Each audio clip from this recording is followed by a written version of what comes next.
Hello, I'm SB Moores, and today I have finally finished Dust of Dreams. And by today, I mean about 2 weeks ago at this point.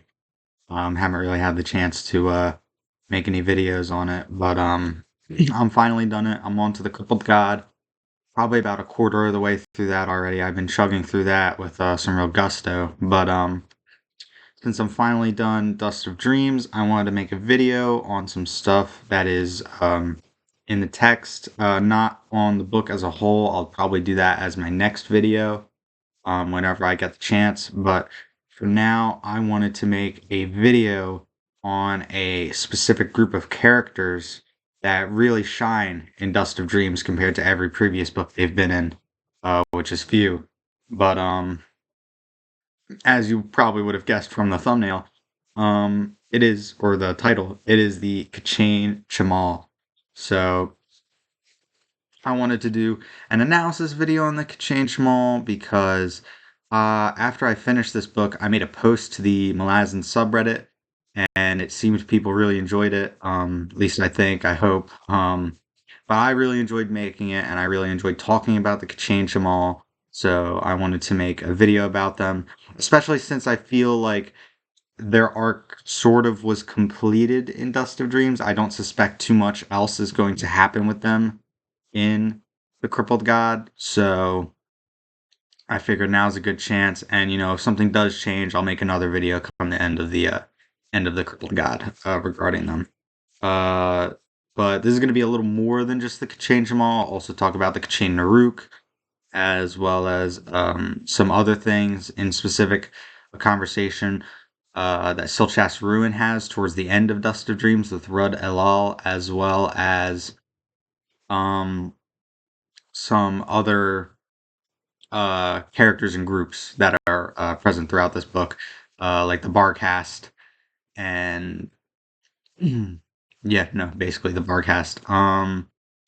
But this is obviously going to be, if you haven't figured it out, full spoilers for up until the end of Dust of Dreams, all the way to the final chapter. So you have been warned. I'll put a spoiler warning in the title, obviously, in the thumbnail. So since I already talked a little bit about it, but that's the in-video spoiler warning for the Kachane Mall and Dust of Dreams. But within Dust of Dreams, the Kachane Shamal, this is the most development we've had regarding them throughout the series. We thought they were extinct for the most part up until basically Reaper's Gale.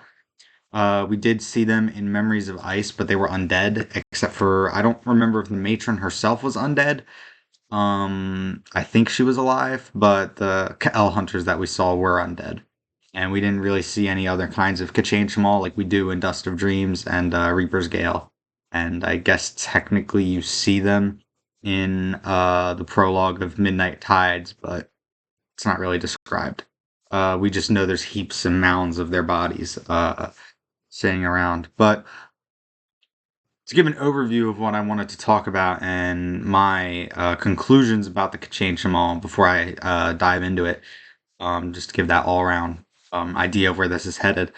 The Kachane Shamal really, by the end of Dust of Dreams, they're supposed, at least to me, what they represent and thematically is that they show how being able to evolve and change and have forgiveness and have empathy and gain it is a lot better than being stagnated and holding on to hatred and degradation and de-evolution or de-evolving, which really is contrasting with the Kachane Naruk.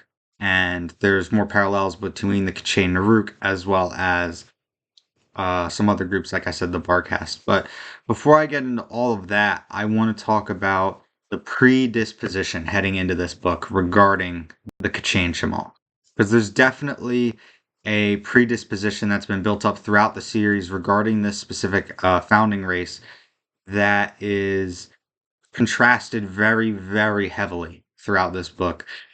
And I really enjoyed it because it's really cool to me how Steven Erikson builds up these expectations and then flips them on its head, or the opposite of what you think is going to have happen. And the same thing happens with the K'chain Naruk.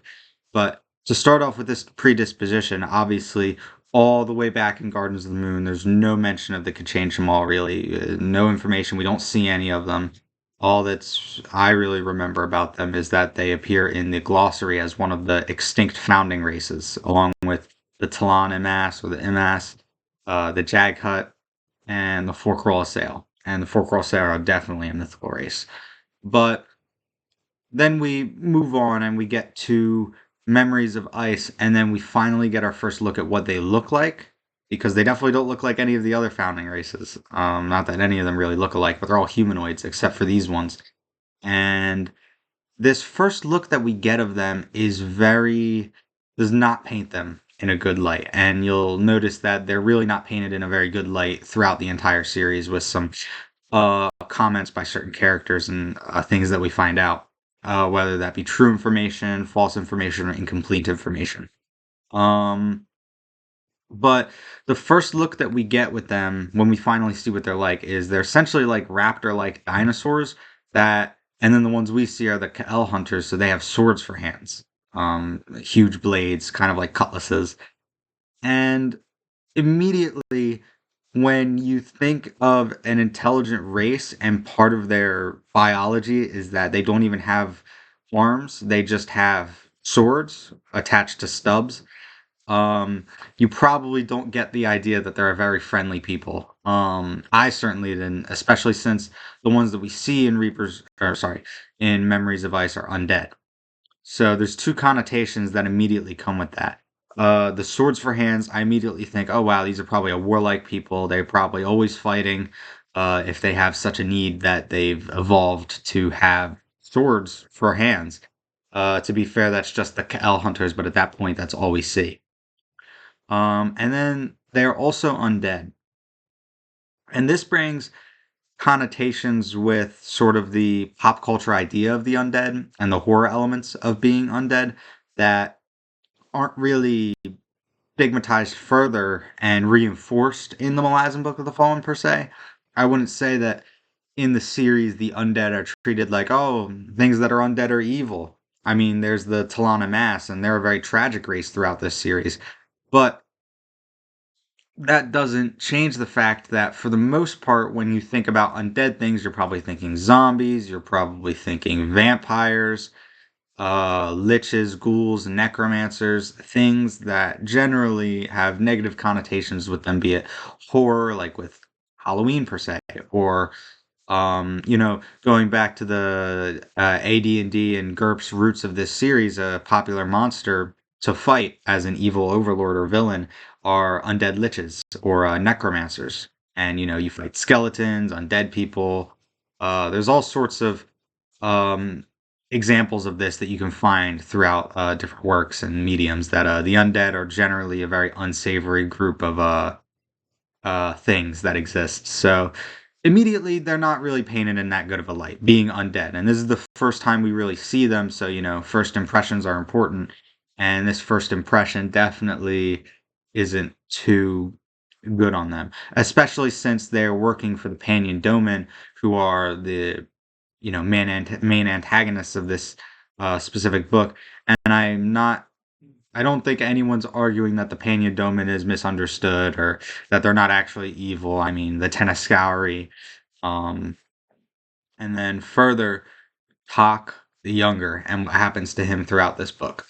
Um, Immediately thinking about what the matron mother does to Talk the Younger. Talk the Younger is a POV character that I would say is generally well liked.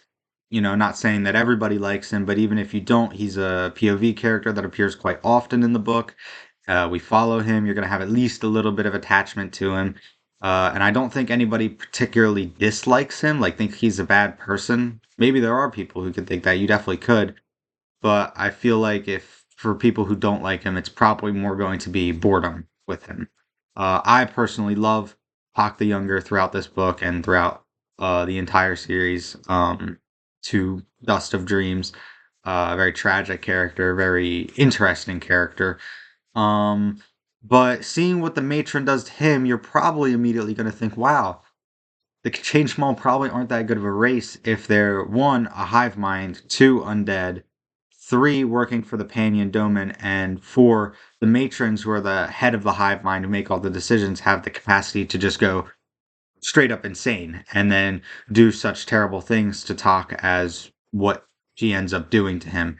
It is horrible, horrible torture, and it's prolonged by the Panyan Seer and what he ends up doing. And the Panyan Seer's insanity is also due in part to the matron mother and the same thing happening to the Panyan Seer and his sister when they are thrown into. I don't believe they're thrown into the Rent at Morn. I think it's a Jaghut tower that there's a warren in, and Palava, I want to say, believes that it is a way into Omtos Felak, and it's not. It's Ketra. It's the warren of the Ketra of the Chain Shamal. And I believe it's mentioned even after a couple other a Bonecaster shows up and says you just damn them to like eternal torment. So you definitely this does not build a good image of the Kachain Shamal, especially regarding the hive mind aspect. To me, when I think of something with a hive mind, I think very stagnated, very regimented, without the capacity to change. It is only the matron who can really do that. And by virtue of it just being a hive mind, I don't imagine much change is going to happen. You know, everything else we sort of gather about the Kachain Shamal is that they built the sky fortresses like Moonspawn, or the sky keeps like Moonspawn that Animander Rake appropriated. But it was abandoned. So, I mean, not that big a deal. But that's the first look of the Change Mall we get, and it's definitely not pleasant. The next real look that we get of the Change Mall comes in Midnight Tides, I believe, and it's in the prologue where we find out that when Kurald Emelon was sundered and Mother Dark turned away, there was a huge exodus of the Tystani and the Tyst Eder from their respective realms or warrens or holds, whatever they were at the time, to the main Malazan world on Lether, where the K'chain Shamal were seemingly ruling over at the time. And they fight a huge, huge war against them to extinction, almost. And this doesn't necessarily have any negative connotations regarding the K'chain Shamal with it, but I could definitely see, since we follow the Teist Eder and the Teist Andi characters throughout the series way more at this point, that you're immediately going to have more of an inclination to think that they're right, or uh, not care as much of what happened to the K'chain Shamal, since we don't know much about them. Not to say that you couldn't come to the conclusion that it was wrong, that, they were just, taking over these lands that the K'chain Shamal were ruling over.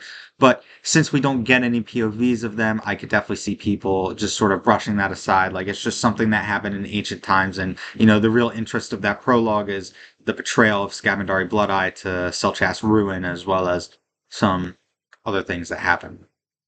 Um, Furthermore, it's said by Gothos at a certain point that in the same prologue that he is very indifferent to the K'chain Shamal almost going extinct. He says that they've been dwindling for a really long time and he doesn't care for them particularly. Um, Going beyond this, I'm going to have some more reasons after I go through every book I can think of with a specific reason, because I don't remember exactly where certain things were said. But beyond this, next time we really get any big information on the K'chain Shamal is in the Bone Hunters, where we have Quickmen, Stormy, and Gessler going through the Imperial Warren and seeing a ton of sky fortresses. And obviously, or skykeeps, as we find out that those are not K'chain Shamal skykeeps, those are for the K'chain Naruk, which are subservient um, race to them. They're like a branching race of K'chain. And they're similar, but they're different. And we find out more about them. I forget exactly when it's said, but I'll lump it in here. We do find out that they were a slave race to the K'chain. So now we got slavery on top of that. So the K'chain Shamal really just they're taking blow after blow to the idea of them. They're just not good people. It seems they're not a good group of good race throughout the world. It seems like everything they do has just been terrible. and based off of warfare.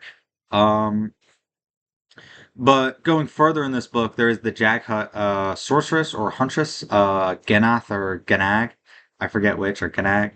But she ends up traveling with Perrin for a little bit with the Trigal Trade Guild.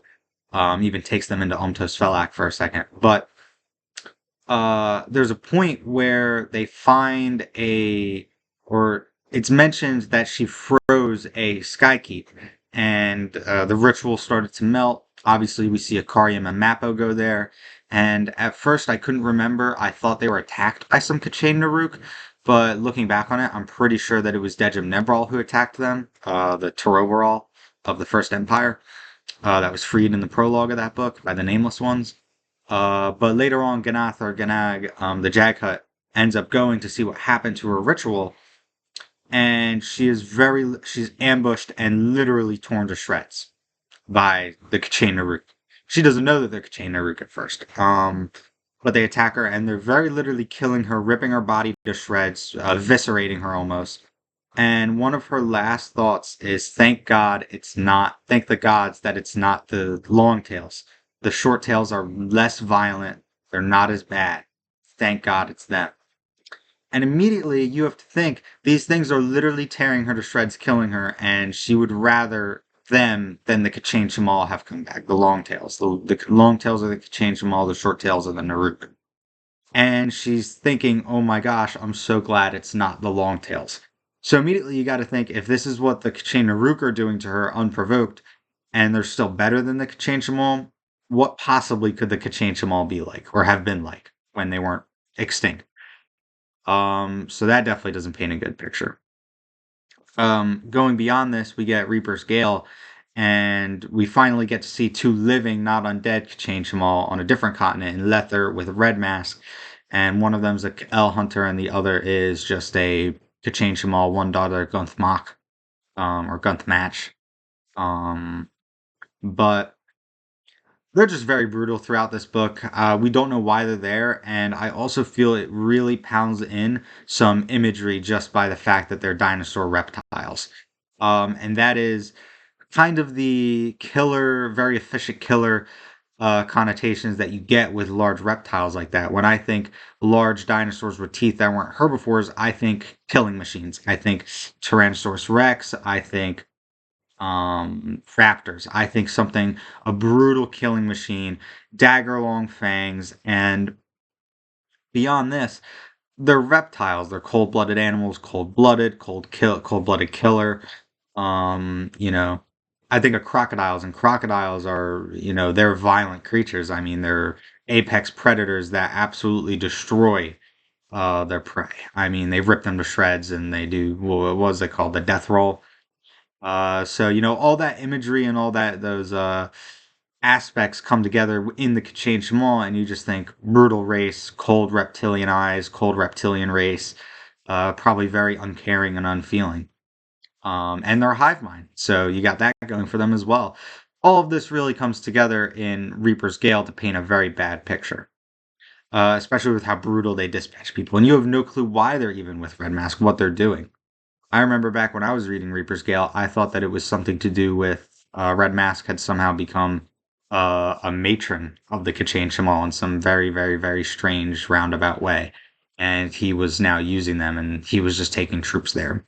We find out that's not true. But in this book, it is Red Mask, I believe, who says something about the Kachane Shamal, and it's really the first good bit of lore we get on them. And it is regarding another nickname they have. He calls them Ketra. It's the all name for the Kachane Shamal. It's also the name of their warren. Not that we see it often, but we find out that they have a title for their race. It is the firstborn of dragons, firstborn of the Elaint, and that does not also give very peaceful or good vibes. That definitely reinforces that brutal warlike nature that they have, because time and time again we see that the Elaint, and by extension those who share their blood, are extraordinarily violent. They're very close to chaos. Their blood is tainted with chaos, or maybe not tainted, but coursing with chaos, all the way from TM or Tiamat, or the primordial dragon, the first dragon, queen of dragons, whatever, um, progenitor dragon. But she, or they in general, the elite, are extremely violent, we find out. Or they're very close to chaos. They don't really like being around things, other living things. We see that very clearly with Silchas Ruin throughout this book when it's mentioned that he has to keep his draconic blood in check, and that the elite within him really just makes him want to fight and to kill things. So, and at the time, we don't know how literal this title is, Firstborn of Dragons. I remember at the time I was like, oh, they are literally like they're just lesser dragons, and you could definitely at this point take that route that they probably are lesser dragons, and that probably doesn't give good connotations either. It gives warlike, chaotic, chaos, very close to chaos, and besides just chaos being generally bad, as we see especially in Toll the Hounds with the Warren inside of Dragnifer. um you got to think that the crippled god's power is very close to chaos. It's tainted with it, and it is the thing that is infecting the Warrens and infecting Burn. And that's been a big plot point throughout the series. So anything that's kind of related to that, you're probably going to think, ooh, probably not very good. Probably more on the antagonistic side of this series. So there's all of that. Some other things that I don't specifically remember being included in any book, but I do remember being talked about, is at one point, it's mentioned that the Kachin Shamal realized that they were going extinct, and so they did something that forced all of creation to share their fate, so that everything would go extinct at some point. I don't know if this was like a ritual of some kind, or if it was more of a like they cursed the world or something like that.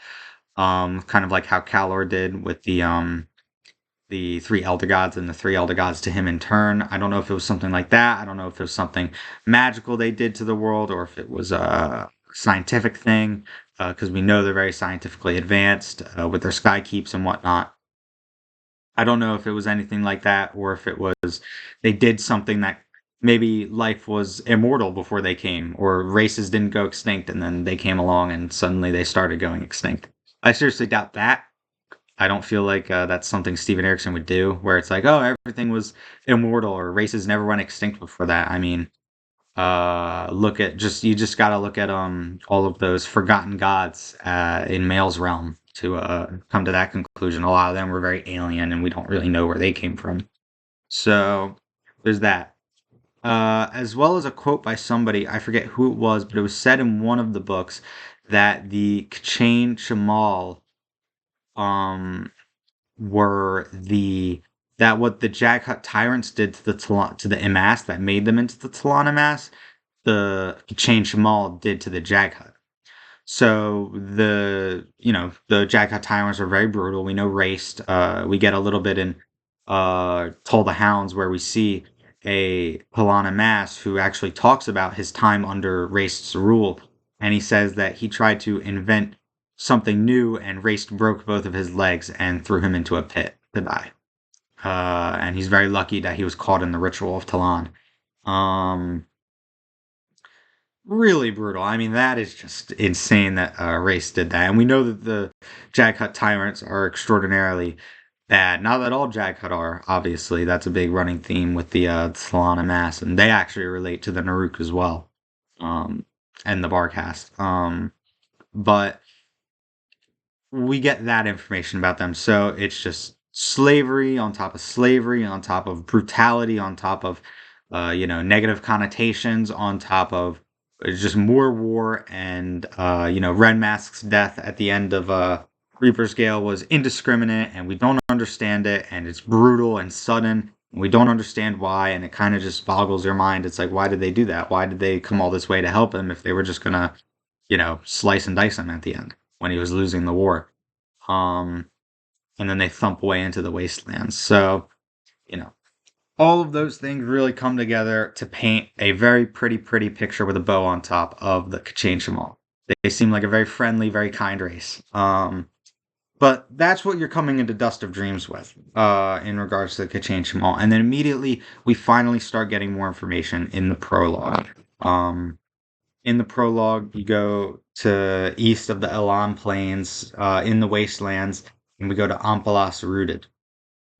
And we find out that the matron of this specific hive of or nest of Kachain Shamal realizes that they are going extinct, and she realizes that something needs to give. They need to change something about the Kachain Shamal. They've been doing it this way for hundreds of thousands, possibly millions of years, and it's not working.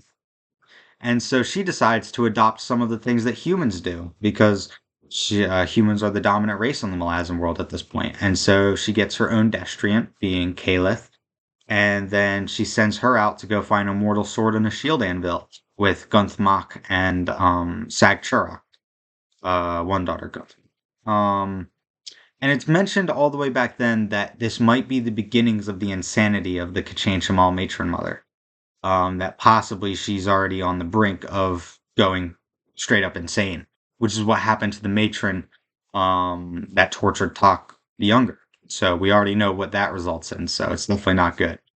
But uh, throughout the book, we get little tidbits of Kachain culture that really starts to reinforce some stuff that we know about them, dispel some myths that we had about them, and definitely adds a lot of intrigue. Um, so we know at this point that the Kachain Shamal had ruled over and used the Kachain Naruk as a slave race, and that the Kachain Naruk were unlike the Kachain Shamal in that they were not a hive mind. Every Kachain Naruk had the ability to think for itself, unlike the Chamal. And further beyond this, we find out that there were wars fought that almost brought the Kachain Shamal to extinction, where the Kachain Naruk absolutely decimated them. So, combined with this, and then what's going on with the Teist Eder and the Teist Andy, and I believe it's mentioned at a certain point that actually no, I don't know if that's mentioned. I might have found that out a different way. I'm not going to talk about that then. But finding out all of this and then getting to see the Kachain Shamal is really interesting. And immediately, a lot of the stuff that was told to us and a lot of the themes about their hive mindedness and their stagnation is already starting to give away and change. The Kachain Shamal are starting to change. It seems as if not all of the Kachain Shamal are incapable of thought like we had thought originally. One daughter, Gunthmak, has her own personality and her own thoughts. Same with Sag Churak, even though we don't see that as much. We find out that every nest has 3 Shigal assassins, and Gurul, the one that we see, very much has his own interior dialogue throughout the book. They do mention that the Shigal assassins are in place to, one, protect the matron, two, protect the matron from each other. So if one tries to vie for power, the other two stop him. And then three, to kill the matron should she actually go insane, which we find out happens by the end of this book. But throughout this book, seeing more of the Kachain Shamal, we sort of get the sadness of their situation, the sadness of their own extinction, and how they feel about it, how they don't want to leave this world, how they don't want to die, but sometimes they think maybe their time has come. They realize that maybe trying this human way could work, but it's not compatible with Kachain Shamal ideals and how the Kachain Shamal work as a culture and their race. And there's some very nice lines by Gunthmak where she reassures Kalith that they hold no grudge whatsoever if she is not able to do what they want. And they fear for their lives, even Kalith especially, and I believe it's even Gunthmak and Sag Churuk fear that the Shigal assassin is going to assassinate them and think that this is a failure, it's not going to work, and Sag Churuk is going to have to try and protect them. Sag Churuk's ready to throw away his life to save Kalith and one daughter Gunthmak, and then are saved by the 14 Jaghuts that end up appearing. But aside from all this, we also find out some information regarding that whole title of the firstborn of dragons, first children of dragons. And that is that it's not a literal title, it's more something that the Kachain Shamal self-stylize themselves with. And this is very important. because it turns out that when the K'chain Shemal came to the Malazan world, they found the dragons, the elite, and they thought that they thought they were godlike, and so they started to worship them. I didn't catch this on my reading of Dust of Dreams immediately, but I found out towards the end that the nest that we see at the beginning and throughout this book, Ampalas rooted, and then there's also Kals rooted. Ampalas rooted. Ampalas is the name of one of the dragons that was chained in Kural, in that fragment of Kural Emerald, in the realm of Shadow. Very near the Shadow Keep that Cotillion and Shadow Throne rule over. It's one of the three dragons chained that we see in the Bone Hunters. So you probably could have gathered that way sooner than me if you had realized that, but you find out that they really had a religion and they worshipped the dragons. And not only this, they had some very interesting ideas about the universe, being that there are things they worship and then there are the antithesis of those things, almost like a yin yang. I don't know if that's correct, but excuse me. But they believe that the universe has dichotomies. It seems that they worship the dragons, and then there was the thing that was the opposite of the dragons, the antithesis of magic as well, being the Otateral dragon. We find out.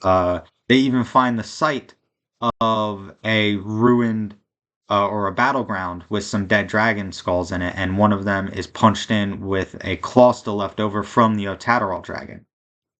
And what's also interesting about this, and as well as what they really want Caliph to do, which is to get the K'chain Shemal something new to worship. It's kind of weird, and I don't fully understand it, if Caliph is a destriant to the K'chain Shemal themselves, or if she is a destriant of the K'chain Shemal for something they need to find to worship. I believe it's the latter, but maybe it's also a little bit of the former. But no, it's definitely the latter. Now I think about it.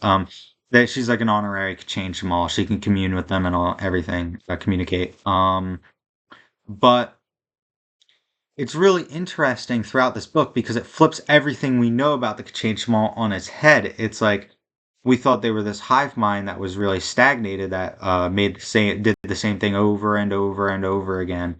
But that's not what they're doing. They're actively trying to change. They want to find something to believe in and to not go extinct. Um, and eventually, Caliph finally comes to this conclusion where she's like, I know what the K'chain Shemal need. They need to believe in something worth believing in. And it's part of the visions and it's part of the mysticism of everything going on with the fact of her being a destriant and magic and everything.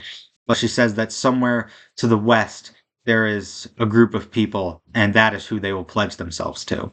As we find out, it's Stormy and Gessler are the Shield Anvil and the Mortal Sword, respectively, and it is the Bone Hunters, it seems, that are the fighting force and the ideals that the K'chain Shemal need to pledge themselves to not go extinct, to make their existence worthwhile and continue existing. This continues on throughout the book, and then eventually, obviously, they steal Stormy and Gessler, and we finally find out why the K'chain Shemal really needed a mortal sword, especially, and a shield anvil. And that is because the K'chain Naruk are coming for them. I had assumed that this was happening since I found out the K'chain Shemal were going to be important, because it was mentioned that the K'chain Naruk fought wars against them, and there's always been that question since the Bone Hunters of, where are those Skykeeps going? It could have been something in one of the other books, like one of Ian C. Esselmont's novels of the Malazan Empire, or it could have been for a sequel series. It could have been like a one-off thing. Wouldn't even be surprised. But turns out it was for this, and the K'chain Naruk are in it to finally make the K'chain Shemal go extinct. And not only that, it seems as if they want everything to go extinct. Because when Ikariam and Mappo go to find that fallen K'chain Shemal or K'chain Naruk Skykeep, they also find the deceased carcass of a dragon that was recently killed, Sorit, who is the one half of Osirk, or the two dragon powers that keep the Warren of Cirque alive. She was aspected to Cirque. And so you have to think, not only are they killing the K'chain Shemal's gods, they're going after the K'chain Shemal, and you also have to think how long has this war been going on? This seems as if it's a several 100,000 year war. Same as with another race, the Imass and the Jaghut. And that's a big theme with the Imass, is that their wars against the Jaghut are quite frankly ridiculous. They considered like 10,000 Imass chasing down one Jaghut mother and her two children to be a war. The 33rd Jaghut War, Pogrom of the Flower. Pogrom means genocide. Um, so it is brutal what is going on at this point. And you really have to think with the Kachin Naruk, why are they still fighting this war? The Kachin Jamal have dwindled to nearly nothing. This is generational hatred that they've been carrying on to. And also they attacked Ganag or Ganath for seemingly no reason as well. I mean, she did encase that Skykeep in ice, so I could understand that. But at the same time, it was just so sudden. It seemed like there was no reason for it. It was indiscriminate almost. Um, and this really reinforces some ideas that end up occurring in a speech that Silchas Ruin has. And in Silchas Ruin's speech or conversation with Rud Alal, he says that there is multiple kinds of aggression and offense. There is offensive aggression and defensive aggression. There's passive aggression and there's attacking aggression. He says that he much prefers defensive and passive aggression, and that is displayed even in his fighting style. How he waits for people to blunder and then he parries and riposts with his cutlasses or his two singing swords. He doesn't himself go on the offensive. I mean, he can, but he more waits for other people to go on the offensive and then make their mistakes. And he even mentions how this is much more preferable in terms of war and culture. He mentions how cultures that value a more aggressive and or offensive aggression and proactive aggression are much more prone to having their own feelings hurt, their egos hurt, and are much more prone to war and to extinction and having themselves decimated and causing desolation. Um, and those themes run throughout this book, and they're very prevalent with the Kachin Shamal and the Kachin Naruk. Because finally, once this final battle happens, and the Kachin Naruk go against the Kachin Shamal, it's probably the most epic battle in the series at this point. This is just an insane battle. The Bone Hunters battle is also great, and it also aids a little bit with some stuff that Stormy and Gessler have to deal with during their battle with the Kachin Naruk and with the Kachin Naruk in general. Um, you think about it all, and you come to the realization, even Dunk Mach comes to the realization, even if the matron was killed by the two other Shigal assassins and they ate her frontal lobe, they still aided in this battle because what else are they going to do? But you have to think that the the Kachin Shamal have finally changed, and even Gunth Mach, by the end of the battle, says that she would like Stormy, Gessler, and Caliph to welcome the Kachin Shamal back into the world. They have finally back from their long exodus, their long exile, it seems, in the wastelands. The Kachin Shamal have been reborn into the world, and they are different from how they were. They're not this blood-hungry, thirsty. They're still a hive mind, but not quite so in the same way. They have a shield anvil that can take all of their pain. They have a mortal sword to look up to for combat tactics. They're evolving where we thought they hadn't been able to before. And it's a direct contrast with what happened to the Kachin Naruk, and it's the direct opposite of everything we've been told about both of the races. The Kachin Naruk were said to be not a hive mind, they could think for themselves, but they, after generations and generations of this stagnation and eternal hatred for the Kachin Shamal, they've evolved into a race that really can't think by themselves. I think it was mentioned by Stormy that they're so um, devolved from how they used to be that they don't have the capacity to forgive anymore. They don't have the capacity to change anymore or even think for themselves. They've become a hive mind themselves without a matron, but a hive mind nonetheless. It's a real mob mentality with the Naruk at this point. And their slaughter is not even directed directly at the Kachin Shamal anymore. It's mostly at them, but it's completely gone haywire at this point. They attacked the bone hunters for no reason, just because they were in their way. They could have gone around the bone hunters. I mean, they're in a wasteland. You could go 6 miles that way and you're good. Nope. Instead, they want to attack the bone hunters. Brutal. Extremely brutal.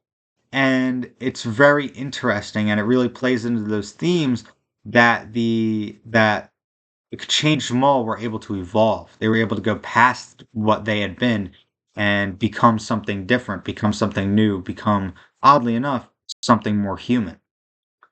And those themes really tie together with a lot of other things throughout this book, especially some stuff that Onos to Ulan was saying. Because Onos Toulon tried his hardest to tell the Barghast that they don't need to fight wars for no reason, that there's no point in doing it. They're going to get themselves killed. And it seemed as if they were trying to fight the Naruk originally. And, they kill him, and then they're like, all right, we're going to kill the Akonai and take over their lands. And then Marl Eb's plan was to then somehow gain a foothold in Lether and become rich and have his own land and all this.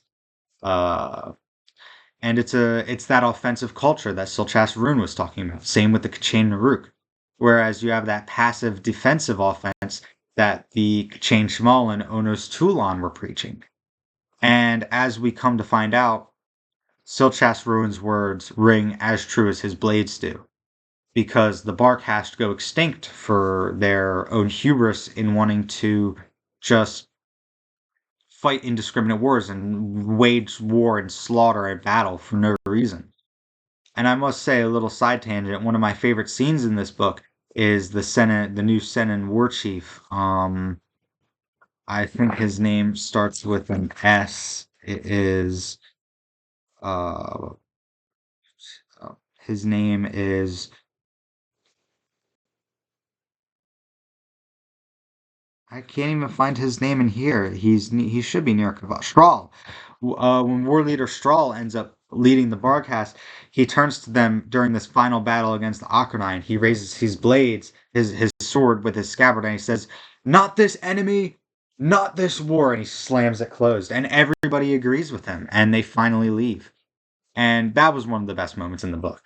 And it all parallels with stuff with the K'chain Shamal and their whole evolution that they've taken.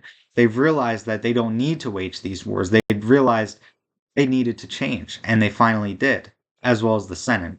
Sadly, the Senin were a little late, and because of what happened to Hetan and Onos Toulon, now becoming Onos to Ulan as well as meddling by Olar Ethel, and sadly the actions of Tak the Younger, which were caused by the meddling of Olar Ethel, they are slaughtered anyway.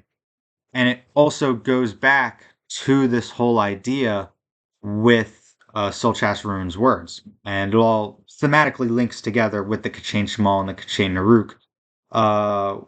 When the and it's a direct parallel difference between the K'chain Shamal and the Talana Imass. They're both reborn into this world in this particular scene in different ways. The K'chain Shamal have been reborn as in they're not going extinct, and also they've evolved beyond what they had been before. They are different, they are more human, they are more forgiving. One daughter Gunthmak even says, who becomes matron Gunthmak of Nestmak, even says at the end, she says she hopes that one day the gift of forgiveness blesses the K'chain Naruk, even if Stormy doesn't believe it can. Although I think it's Gessler who says that anything can happen and that he hopes it happens.